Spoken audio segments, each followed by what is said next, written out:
vida dedicada à dança moderna e ao jazz, com trabalhos para a televisão, o Carnaval Carioca e inúmeros espetáculos. Ela estudou em Nova York e também foi professora em 3 universidades brasileiras. Como se não bastasse, fundou uma companhia independente, a Nós da Dança, que administra desde 1981 e tem um projeto social que dá aulas de dança para jovens carentes. A convidada do perfil de hoje é a bailarina e coreógrafa Regina Sauer. Regina, obrigada por ter vindo à TV Alerj. É um prazer estar aqui com você, podendo falar um pouquinho sobre dança. Que bom. Regina, como é que começou essa sua paixão pela dança? Em que momento da sua vida você descobriu que você queria fazer a dança a sua vida? Na verdade, a dança começou quando eu devia ter uns 3 anos. Foi minha mãe, não foi nenhuma opção, né? Como todas as crianças na época, na minha época, as crianças todas faziam dança. Todas as meninas iam direto para aula de dança. Então, com os 3 anos, acho que a minha mãe me colocou para fazer dança, não só eu, mas as minhas irmãs, na escola da minha tia, Enide Sauer. E desde então, a dança... Eu não teve um ano que eu não tenha feito dança desde então. E eu ia de chupeta, eu lembro que a minha mãe fala, eu ia de chupeta, ainda boneca chupeta para fazer aula. Mas eu acho que a dança se despertou assim mais para mim quando eu tinha uns 9 anos, 10 anos, entre 8 e 10 anos.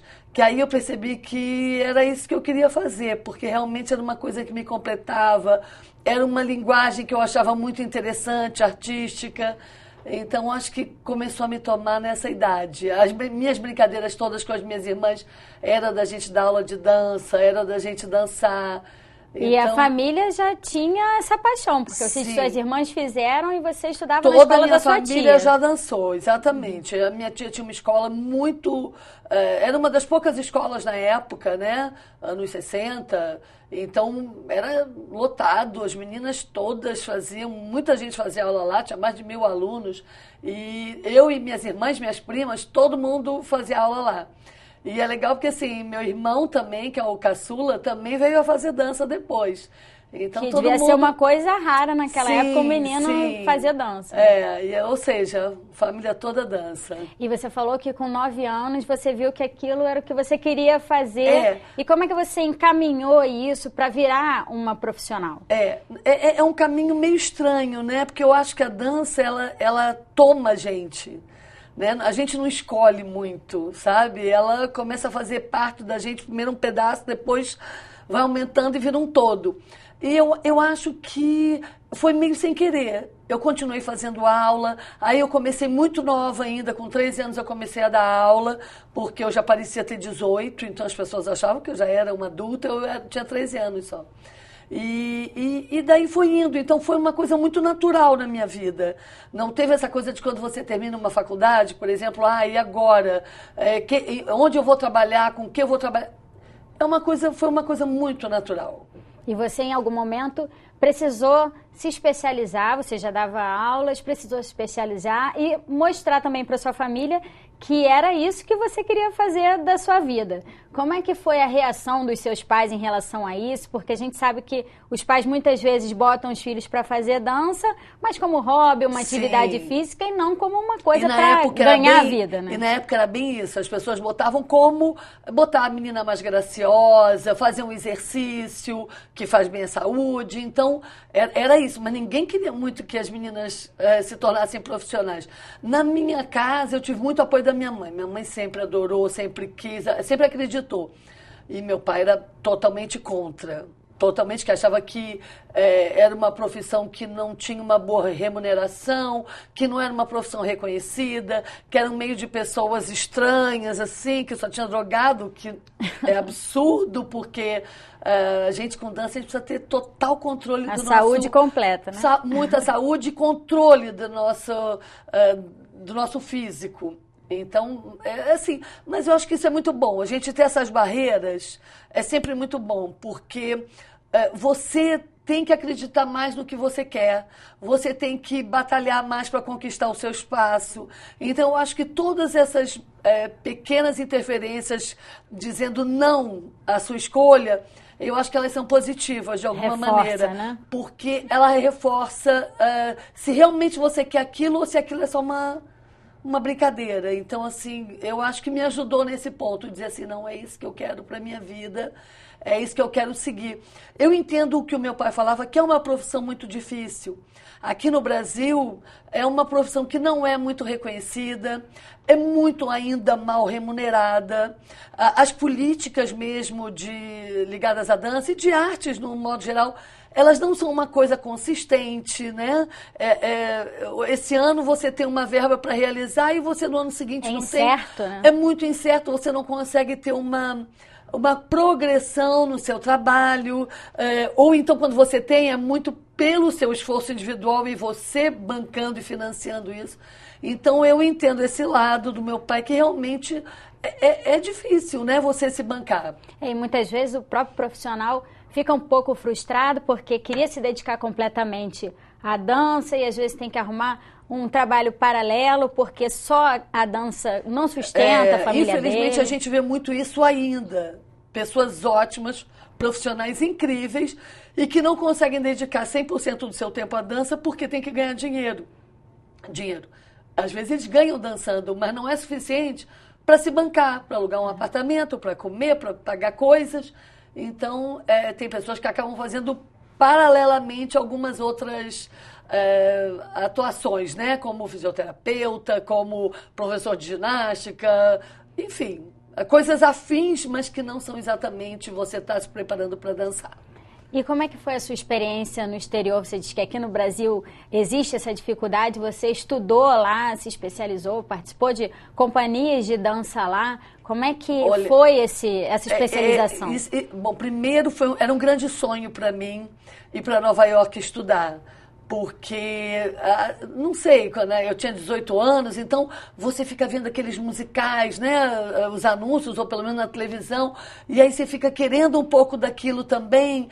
E quando eu cheguei lá, eu amei. Assim, eu não me decepcionei nem um pouco, porque a dança lá é feita de uma maneira muito séria. E isso me agrada muito. E valorizada. Sabe? É muito valorizada, é séria. As pessoas, elas estão dentro da sala de aula, a pessoa mais fraca, que tem menos condição, ela está ali de verdade para se esforçar, para tentar conquistar alguma coisa. E é muito bem remunerado. Né? Então é uma coisa que é uma pena a gente aqui no Brasil não ter um pouco esse tipo de visão, né, artística. Lá as pessoas vivem tranquilamente da sua dança, ou fazendo teatro musical, ou dando aula, ou dançando em companhias. É sempre muito bem remunerado. Mas por que você acha que existe essa diferença? Porque não existe público suficiente no Brasil, no caso, que não valoriza essa forma de arte? Eu não acho nem que seja a questão do público.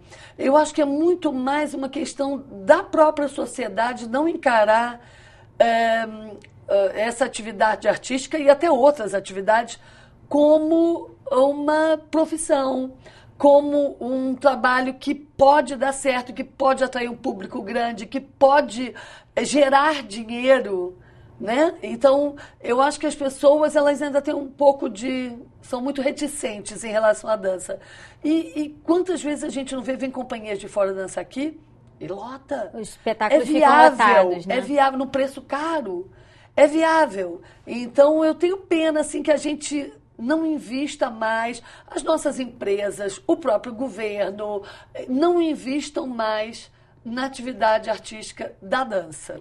E que é uma coisa que todo mundo ama. Se você for ver, eu já dancei muito, eu sou uma pessoa que eu venho também, não só de dançar muito dentro de teatro, mas já fiz muitos espetáculos em comunidades carentes. E você vê que as pessoas amam. De todas as classes sociais, homens, mulheres. Não interessa se elas vão entender, se elas já vão ter visto, se elas... Não interessa. É uma coisa que é interessante para qualquer pessoa que assista. Então, assim, eu não sei por que tem esse desmerecimento, entendeu? Deveria ser ao contrário. Como é uma linguagem muito fácil, atinge muito diretamente as pessoas, era uma coisa que devia ter muito mais abrangência. E você, diante de todas essas dificuldades que os artistas, os bailarinos, todo mundo enfrenta no nosso país, criou uma companhia independente. Sim. E ela está há tantos anos sobrevivendo e se mantendo com sucesso. Como é que começou essa história? Começou de uma maneira também, assim, também não foi pensado. Eu vou ter uma companhia, não.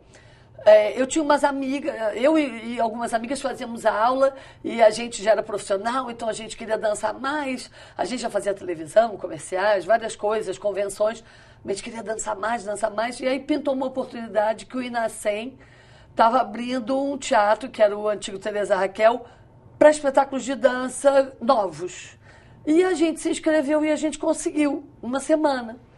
E aí a gente enlouqueceu. Aí a gente começou a preparar, eu comecei a preparar as coreografias, que as coreografias eram minhas. Nós juntamos um grupo maior, éramos só mulheres, éramos 16 mulheres, porque na época pouquíssimos rapazes dançavam. E a gente aprontou esse espetáculo e foi um grande sucesso. Mas foi muito sucesso de, assim, lá tinha uns 700 e poucos lugares e todo dia voltava gente.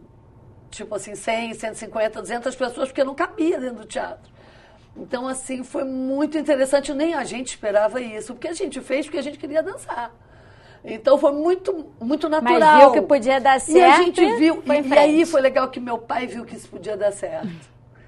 Ele ia ao teatro e dizia assim, cheio, que maravilha, não sei o que. Ele viu que podia dar certo, que podia... Não era uma brincadeira, né? E que podia gerar dinheiro, que podia gerar uma verba. Ser profissional mesmo, exatamente. Né? Então, assim, esse espetáculo foi muito incrível, porque sem a gente esperar, ele teve um boca a boca, as pessoas que iam assistir adoravam, falavam para as outras...